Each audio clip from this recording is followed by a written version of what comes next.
What it do? I'm back for an impromptu video because I'm certain it's somebody out there that is saying, yo, all I heard Queen saying is heal, heal, heal, self-care, self-care, self-care, heal, heal, heal, yada, yada, boom. But I don't ever hear her saying how exactly you're supposed to go about healing these wounds, these deep, deep, deep, deep buried wounds, all this childhood trauma.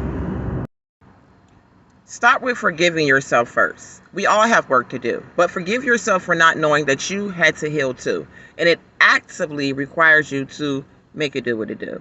No, for real, it may sound crazy, but you have to listen to the pain. You have to go within and you have to, I never understood terminology and these new catchphrases. And one that I was hearing a lot was inner stand. And then I'm like, okay, understand. Like, what? Why y'all keep changing up words? Isn't it just like overstand? But no, inside. You really have to understand self and how your cry is, what your trigger is. You have to learn how to grab hold of it, so that you can make friends with it and heal it, If it sounds crazy, you might be onto something. Think about it. All throughout life, we're told to forgive, forgive, forgive. So it's just happening to you. And you're forgiving, but you aren't forgetting. And what are you doing with that stuff? You're bundling it up and you are putting it on the inside. You can forgive and quote unquote attempt to let it go, but are you really letting it go? No, you're holding on to that pain. And that pain ultimately wears you down. The physical part, the spiritual aspect, it wears you down and it keeps you from becoming the true being that you're sent here to be. Yeah, so how did I work it out? I mean, I looked at it as if I was getting intimate with me, with myself, you understand? And I was taking me out on a one-person dinner, on a solo dinner. So I had to have the table set for one, or I had to request seating for one. But if I felt you, if anything that you did to me, if any pain that I was harboring was present, then I had to set a place for you too. And I refused to let people eat with me that I didn't want to be with me or that was causing me harm or had made me feel some type of way.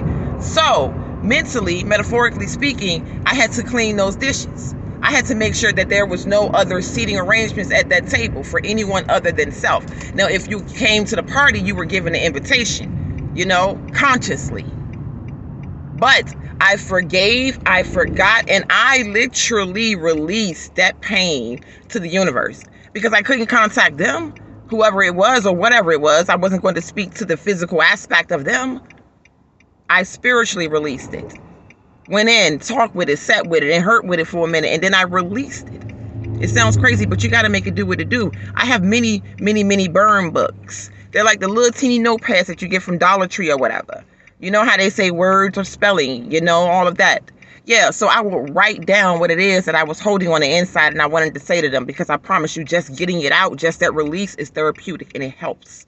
So yeah, I got it out. I put it in writing. I put it on paper. I made a video about that. I don't know if you watched it or not, but I put it on paper. Yeah. And I burned it so that I couldn't go back and read it again. It was gone.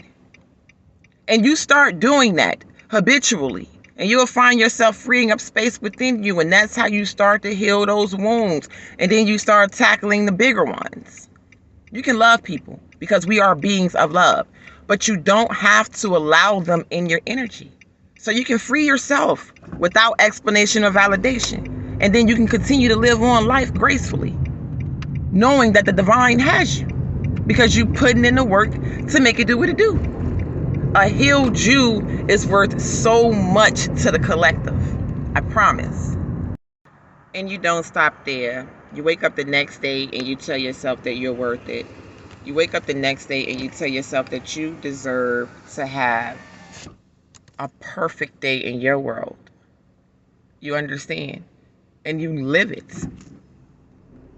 You apply the knowledge that you've obtained. And it becomes an entire lifestyle. A lifestyle of healing.